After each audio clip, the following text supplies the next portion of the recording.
বলতো 25-এর প্রথম 50টি অযুগ্ম গুণিতকের সমষ্টি কত? অর্থাৎ 25 গুণ 1, 25 গুণ 3, 25 গুণ 5 এভাবে পরপর পরপর করে প্রথম 50টি অযুগ্ম গুণিতকগুলি নির্ণয় করে তাদের সমষ্টি নির্ণয় করতে হবে।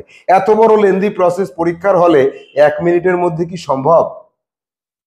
আবার যদি বলা হয় যে 30-এর প্রথম 20টি যুগ্ম গুণিতকের সমষ্টি কত? অর্থাৎ 30 গুণ 2, 30 গুণ 4, 30 গুণ 6 এইভাবে যুগ্ম সংখ্যাগুলি দিয়ে গুণ করে তাদের সমষ্টি নির্ণয় করতে হবে। এই রেঞ্জটা যদি 30-এর প্রথম 20টি বা 25টি না বলে বলা হয় 30-এর প্রথম 500টি, তাহলে কি করবে? পরীক্ষার হলে 1 মিনিটের মধ্যে 1 লাইন কি 2 লাইনের মধ্যে এই সমস্যার সমাধান করার কৌশল জানতে হবে। তো আবার বলা হলো 50-এর প্রথম 40টি গুণিতকের সমষ্টি নির্ণয় করো। ওই সমষ্টির যে অঙ্কগুলি তাদের সমষ্টি কত, বা সেই অঙ্কগুলির সমষ্টি কত দ্বারা বিভাজ্য হতে পারে, 4টে অপশন থাকলো। এই রকম বিভিন্ন ধরনের সমস্যার সমাধান কৌশল আমাদের জেনে রাখতে হবে, কারণ তুমি জওহর নবোদয় বিদ্যালয় প্রবেশিকা পরীক্ষায় বসতে চলেছ।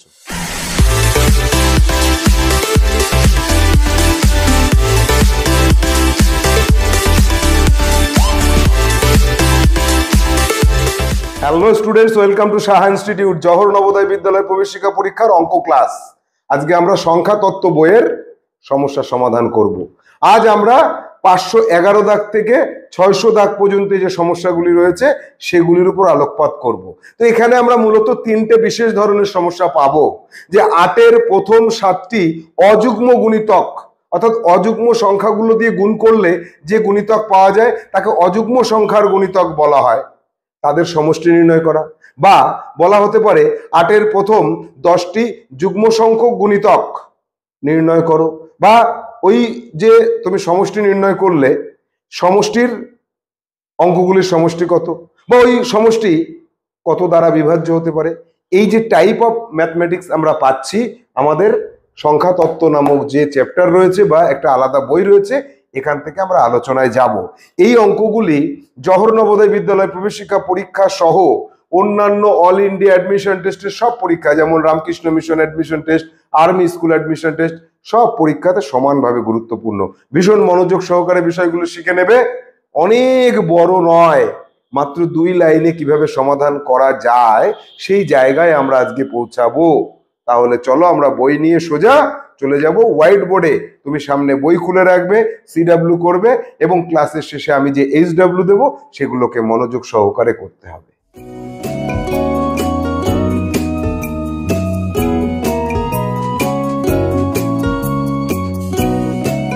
আমরা প্রথমে চলে আসব 511 দাগে। 511 থেকে 540 পর্যন্ত যে সমস্যাগুলি আমরা পাবো সেগুলি একই ধরনের সমস্যা হবে। এই সমস্যায় কি বলা হচ্ছে? এই সমস্যায় বলা হচ্ছে যে 8-এর প্রথম 7টি অযুগ্ম সংখ্যার গুণিতকের সমষ্টি কত। এখানে অযুগ্ম সংখ্যার গুণিতক, অর্থাৎ এই জায়গাটায় বুঝতে হবে অযুগ্ম সংখ্যার গুণিতক বলতে কি বোঝানো হয়েছে। এখানে বোঝানো হয়েছে 8 গুণ 1, এই যে অযুগ্ম সংখ্যা, 8 গুণ 3 আর একটা অযুগ্ম সংখ্যা, 8 গুণ 5 আর একটা অযুগ্ম সংখ্যা। এইভাবে অযুগ্ম সংখ্যাগুলোর প্রথম 7টি, অর্থাৎ 1, 3, 5, 7, 9, 11, 13, এই 13 পর্যন্ত যে কটা অযুগ্ম সংখ্যা আছে সেইগুলোর সাথে 8-এর গুণ করলে যে যোগফল পাওয়া যায়, তার গুণফল পাওয়া যায়, তাদের যোগফল কত। তো এবার বিষয় হচ্ছে যে আমি নির্ণয় করতে পেরেছি 392 হয়েছে। এবার যদি এখানে প্রথম 7টি না বলে এইখানে যদি অনেক বড় একটা সংখ্যা দেওয়া থাকতো যে 592টি, তাহলে কি হতো? এইরকম বোর্ড ভরে যেত, 3-4 বার লাইন হতো, সেগুলোর যোগফল নির্ণয় করা কার্যত পক্ষে অনেক কঠিন থেকে কঠিনতর কাজ হতো, আর সেটা পরীক্ষার হলে নির্ণয় করা অসম্ভব হয়ে যেত। একটা অঙ্কের জন্য 1 মিনিটের বেশি সময় আমি দেব না। তাহলে কি করব? তো সেই যে তাহলে কি করব সেই জায়গায় পৌঁছাতে গেলে আমাদের একটা প্রসেসের মধ্যে দিয়ে যেতে হবে। এটা শিখলাম আমরা, কিন্তু বললাম এটা বাদ। এটাও শিখবো, শেখার পরে বলবো এটাও বাদ। কি, এই জায়গাটা একটু লক্ষ্য করো যে এই যে গুণফলগুলো পেলে এই গুণফলের এইটা দরকার নেই, এইটুকু তো আমার দরকার। 8 গুণ 1 সমান সমান কত সেটা দরকার নেই, 8 গুণ 3 সমান সমান কত দরকার নেই, 8 গুণ 5, 8 গুণ 7, 8 গুণ 9, 8 গুণ 11, 8 গুণ 13, এগুলোকে যোগ আকারে বসিয়ে দিলাম। এবার দেখো গুণ আকারে এবং যোগ আকারে, এটার সাথে এটা গুণ যোগ, এটার সাথে এটা গুণ, এই যে যোগের দুই পাশে যা থাকে তাদের মধ্যে একই এক সংখ্যা যদি গুণ আকারে থাকে তাকে নেওয়া যায় কমন। কমন নিলাম, 8 গুণ রাখলাম, এখানে পড়ে থাকলো 1, এখানে থাকলো যোগ, এখানে থাকলো 3, এখানে থাকলো যোগ, এখানে থাকলো 5, অর্থাৎ যোগ এবং সংখ্যা যা পড়ে আছে সবকটাকে নিয়ে নিলাম। একে বলা হয় কমন নেওয়া। এই বিষয়টা আমাদের জানতে হবে, এর পরবর্তীতে অনেক অঙ্কের ক্ষেত্রে আমাদের এই কমন নেওয়ার সেন্সটাকে আনতে হবে। এবার দেখো কমন নিলে কি পড়ে থাকছে, 1 যোগ 3 যোগ 5 যোগ 7 যোগ 9 যোগ 11 যোগ 13। একটু আগে আমি কি বললাম, প্রথম 7টি অযুগ্ম সংখ্যা কি কি, 1, 3, 5, 7, 9, 11, 13। তাহলে প্রথম 7টি অযুগ্ম সংখ্যার সমষ্টি কত? এখানে তো সমষ্টিই আসলো, এই জায়গাটা লক্ষ্য করো তো, এটা কি আসলো, এই যে কমন নেওয়ার পরে ব্র্যাকেটের মধ্যে এখানে কি আছে, 7টি অযুগ্ম সংখ্যা আছে। কোন অযুগ্ম সংখ্যা? 7টি, প্রথম 7টি সংখ্যা তত্ত্বের প্রথম 7টি অযুগ্ম সংখ্যা আছে, তাদের কি করা হয়েছে, যোগ আকারে বসানো হয়েছে। অর্থাৎ প্রথম 7টি অযুগ্ম সংখ্যার সমষ্টি, এই প্রথম 7টি অযুগ্ম সংখ্যার সমষ্টি কত, 7 গুণ 7, যা আমরা আগে একটা ক্লাসে শিখে নিয়েছিলাম। তাহলে এখানে কি পাচ্ছি, এই 8 থাকছে, এগুলোর সমষ্টিকে একবারে 7 গুণ 7 আকারে লিখে দিতে পারছি। তাহলে 8 গুণ 7 গুণ 7, এইবার 7 গুণ 7 করতে হবে এইভাবে, তারপরে অর্থাৎ 1 লাইন 2 লাইন 3 লাইন, এই 3 লাইনের মধ্যে আমরা কিন্তু উত্তরে পৌঁছে যেতে পারবো। তাহলে এক্ষেত্রেও কিন্তু আমাদের 392 উত্তর এসেছে, এখানেও তাই এসেছিল, অর্থাৎ এই দুটোই সমান। এই পদ্ধতিতে করলে সারাদিন লেগে যেতে পারে রেঞ্জ যদি বড় হয়, আর এই পদ্ধতিতে করলে যত বড় রেঞ্জই হোক 3 লাইনে হবে। সেটা কি করে বুঝবো, চলে যাব পরবর্তী আরেকটা সমস্যা, 540 দাগে 83-র প্রথম 17টি অযুগ্ম সংখ্যার গুণিতকের সমষ্টি কত? 17টা, এখানে 7টা ছিল, ওখানে 17টা বলেছে, 17টা বললে আরো অনেকগুলো হবে। তো সেই ক্ষেত্রে দেখো আমি বলেছিলাম 3 লাইন, যত বড় রেঞ্জই বলুক 3 লাইন দরকার হবে। এখানে দেখো কি হলো, 83-র 17টি বললে 17টি অযুগ্ম সংখ্যার সমষ্টি হচ্ছে 17 গুণ 17। তো এবার তোমার কি করতে হচ্ছে, এখানে আরো একটা লাইন করতে হবে। প্রথমে 83-র সাথে 17 গুণ করে যা হবে তার সাথে আবার একটা 17 গুণ করতে হবে, অর্থাৎ তোমার কিন্তু ম্যাক্সিমাম 3 লাইন। আমি এখানে ক্যালকুলেটরে এটা গুণ এটা গুণ এটা করাতে 2 লাইন হয়েছে, কিন্তু পরীক্ষার হলে তো তুমি ক্যালকুলেটর পাবে না, সেক্ষেত্রে তোমার 3টে লাইন আসবে। প্রথমে 83-র সাথে 17 গুণ করবে, তার সাথে আবার 17 গুণ করবে, তাহলে তোমার উত্তর মিলে যাবে। এরপরে আমরা আসব আর একটা টাইপ, 541 থেকে 570 দাগে। সেখানে কি বলেছে, সেখানে বলেছে যুগ্ম সংখ্যার গুণিতকগুলির সমষ্টি কত। চলো দেখবো সেই পদ্ধতিটা কেমন।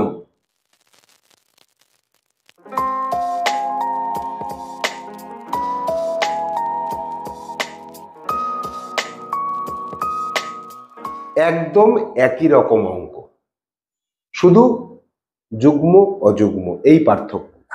আগেরটায় কি বলা হয়েছিল, আগেরটায় বলা হয়েছিল যে 8-এর প্রথম 7টি অযুগ্ম সংখ্যার গুণিতকের সমষ্টি কত। এবার বলা হলো 8-এর প্রথম 7টি যুগ্ম সংখ্যার গুণিতকের সমষ্টি কত। ঠিক একই রকম ভাবে আমরা করব। পরীক্ষার হলে আমাদের এই যে লাইনটা, এটা বোঝার জন্য এটার কোনো দরকার হবে না, আমরা সরাসরি 3 লাইনে চলে আসব। আমাদের সবসময় টার্গেট থাকবে 3 লাইন, এই 3টে লাইন টার্গেট থাকবে।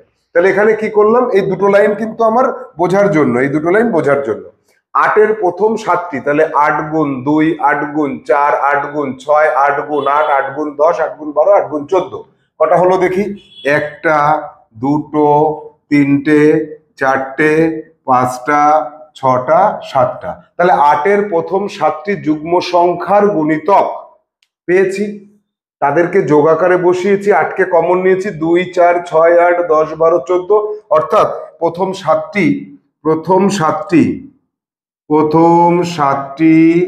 যুগ্ম সংখ্যার সমষ্টি।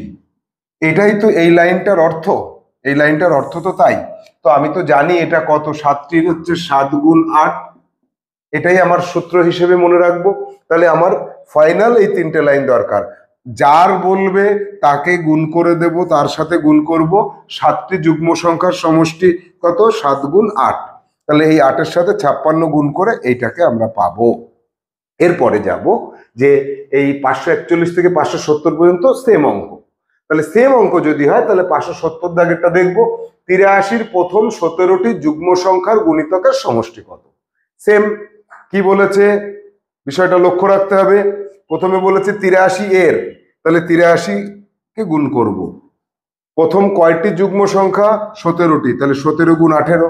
তাহলে এই 83-র সাথে 17কে আগে গুণ করব, এটা পাবো, তার সাথে 18কে গুণ করব, এইটা পাবো। এটাই আমার উত্তর হিসেবে চলে আসবে। এরপরে এই অঙ্কটাকে আর একটা স্টেপ বাড়িয়ে দেওয়া হতে পারে। কেমন? বলা হলো 83-র প্রথম 17টি যুগ্ম সংখ্যার গুণিতকের সমষ্টির অঙ্কগুলির সমষ্টি কত। তাহলে এর অঙ্কগুলোর সমষ্টি নির্ণয় করতে হবে। এবার এখানে তো আসতে হবে এই 3 লাইন, তারপরে 2 যোগ 5 যোগ 3 যোগ 9 যোগ 8, তাহলে 8 আর 2 10, 5 আর 3 8 আর 9 17, 27 হলো। এবার আরো একটা স্টেপ বাড়িয়ে দিয়ে পরীক্ষার হলে প্রশ্ন আসলো কেমন, যে 83-র প্রথম 17টি যুগ্ম সংখ্যার গুণিতকের সমষ্টির অঙ্কগুলির সমষ্টি কত দ্বারা বিভাজ্য। এ আসলো 2 দ্বারা, বি আসলো 4 দ্বারা, সি আসলো 3 দ্বারা, ডি আসলো 6 দ্বারা। এবার আমার এই সমষ্টিটা বের করা, এটা হচ্ছে আমার প্রথম কাজ, প্রথম এবং প্রধান কাজ। এই 3 লাইন করে এই সমষ্টিটা বের করা। এর সমষ্টির অঙ্কগুলোর সমষ্টি বের করতে হবে। কি, 5 যোগ 2 7, 7 আর 3 10, 10 আর এখানে 17 27। এই 27 এবার কত দ্বারা বিভাজ্য? 2 দ্বারা না, 4 দ্বারা না, 6 দ্বারা না, 3 দ্বারা বিভাজ্য। তাহলে আমি এইভাবে যদি প্রশ্ন পরীক্ষার হলে পাই, আমার কি আর কোনো ভুল হবে? মানে আমার বলতে তোমার তো আর ভুল হবে না, হবার কথাও নয়। দেখবো আমরা 571 থেকে 600 দাগে যে সমস্যাগুলি আছে সেগুলির সমাধান কেমন করতে হয়।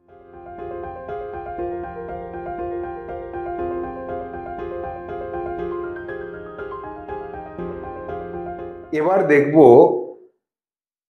571 দাগে যে সমস্যাটি রয়েছে সেখানে বলছে 8-এর প্রথম 7টি গুণিতক, যুগ্ম বা অযুগ্ম বলেনি, প্রথম 7টি অর্থাৎ 1 2 3 4 5 6 7। তো আমরা আমাদের বোঝার জন্য কি করব, এই 2 লাইন এখানে আবার করব, যেটা পরীক্ষার হলে করব না। 8 গুণ 1, 8 গুণ 2, 8 গুণ 3, 8 গুণ 4, 8 গুণ 5, 8 গুণ 6, 8 গুণ 7, এদের যোগ আকারে বসাবো। এবার কি করব, 8 কমন নিলে 1 যোগ 2 যোগ 3 যোগ 4 যোগ 5 যোগ 6 যোগ 7, এটা আমরা আগে একটা ক্লাসে করেছি। তো এবার কি হলো, প্রথম 7টি সংখ্যার সমষ্টি কত, 7 গুণ 8 ভাগ 2 28 পেলাম, 8 গুণ 28 এটা পেলাম। তাহলে এই যে 8-এর প্রথম 7টি গুণিতকের সমষ্টি নির্ণয় করো, এটা পরীক্ষায় আসলে তুমি পারবে এইভাবে করতে। বলা হলো 8-এর প্রথম 200টি, 8-এর প্রথম 200টি বললে কি করবে, 8 গুণ 200 গুণ 201 ভাগ 2, তাহলে 8 গুণ, এটা কাটলে 100, 200 এই হবে, তাহলে 0, 8 8 0, 8 দুগুণে 0। কত সহজে এইটা আমরা নির্ণয় করতে পারলাম। এবার প্রশ্ন হচ্ছে যে 8-এর প্রথম 7টি গুণিতকের সমষ্টির অঙ্কগুলির সমষ্টি কত। তাহলে এই যে 224, এই 224 পেয়েছিলাম, 2 2 4, 2 2 4 8 হলো। এবার প্রশ্ন হতে পারে যে ওই যে সমষ্টি পেলে তার অঙ্কগুলোর সমষ্টি কত দ্বারা বিভাজ্য। এই অপশনে আছে 3 এবং 4, এটা তো 3 দ্বারা বিভাজ্য নয়, তবে 4 দ্বারা বিভাজ্য, কিন্তু দুটো দিয়েই তো বিভাজ্য নয়, বাদ। 5 দিয়ে বিভাজ্য নয়, কিন্তু 8 দিয়ে বিভাজ্য, 5 দ্বারা বিভাজ্য নয় বলে বাদ। 6 এবং 2 দ্বারা বিভাজ্য, কিন্তু এটা 6 দ্বারা বিভাজ্য নয়, এটা বাদ। 4 দ্বারা এবং 8 দ্বারা, দুটো দ্বারাই কিন্তু এটা 4 এবং 8 দ্বারা দুটো দিয়েই এটা বিভাজ্য হয়, তাহলে এই ডি অপশনটা সঠিক হবে। তাহলে প্রশ্নটা ঘুরিয়ে আর কেমন হতে পারে এ বিষয়ে আমাদের ধারণা স্বচ্ছ হলো। আমরা দেখলাম 511 থেকে 600 দাগ পর্যন্ত যে সমস্যাগুলি রয়েছে মূলত 3টে বেসিক পদ্ধতির উপর ডিপেন্ড করে রয়েছে। আর সেই 3টে পদ্ধতি কিন্তু আবার একদম সহজ, যে 8 গুণ 8টি সংখ্যা যদি বলে তাহলে 7টি যদি বলে তাহলে 7 গুণ 8 ভাগ 2, এটা গেল একটা পদ্ধতি। বা অযুগ্ম বললে 8 গুণ 7 গুণ 7, আর যুগ্ম সংখ্যা বললে 8 গুণ 7 গুণ 8। এই 3টে সূত্র আমাদের চোখের সামনে আসলো, আর সমষ্টি নির্ণয় করার পরে এই সমষ্টির অঙ্কগুলোর সমষ্টি বা সেই সমষ্টিটা কত দ্বারা বিভাজ্য এটা আমরা তাৎক্ষণিকভাবে সেখানে বসেই হিসাব করতে পারবো। তাহলে এবার তোমাদের জন্য থাকছে HW। তোমাদের জন্য যে HW থাকবে এই 511 থেকে 600 দাগ পর্যন্ত ফ্রেশ খাতায় প্রত্যেকটা অঙ্ক এখান থেকে শুরু করবে, একদম এখান থেকে এই লাইন এই লাইন এই লাইন এই 5 লাইন করতে হবে। বাড়িতে করার সময় এই 5 লাইন তুমি প্রথমে একটা বা দুটো অঙ্কে করবে, তারপরে প্রতিবার এই 3টে করে লাইন তুমি করবে। প্রতিটা অঙ্কের ক্ষেত্রে 3টে করে লাইন থাকবে, গুণফল নির্ণয় করতে হবে এবং তোমার ফ্রেশ খাতায় সুন্দর করে সাজানো থাকবে। তাহলে এই বিষয়গুলির উপর তোমার দক্ষতা বাড়বে। এই যে 511 থেকে 600 দাগ, এর মধ্যে যে কোনো একটা অঙ্ক পরীক্ষায় যদি আসে তুমি সবার আগে উত্তর করতে পারবে। এবং জওহর নবোদয় বিদ্যালয় প্রবেশিকা পরীক্ষায় এইভাবে প্র্যাকটিস করতে করতে তুমি এগিয়ে যাবে। তাহলে আমরা পরবর্তী ক্লাসে 600-র পরের যে অঙ্কগুলি রয়েছে সেগুলি নিয়ে আলোচনা করব। আজকের মতো আমাদের ক্লাস শেষ করতে হবে। টাটা, ভালো থাকো, সুস্থ থাকো।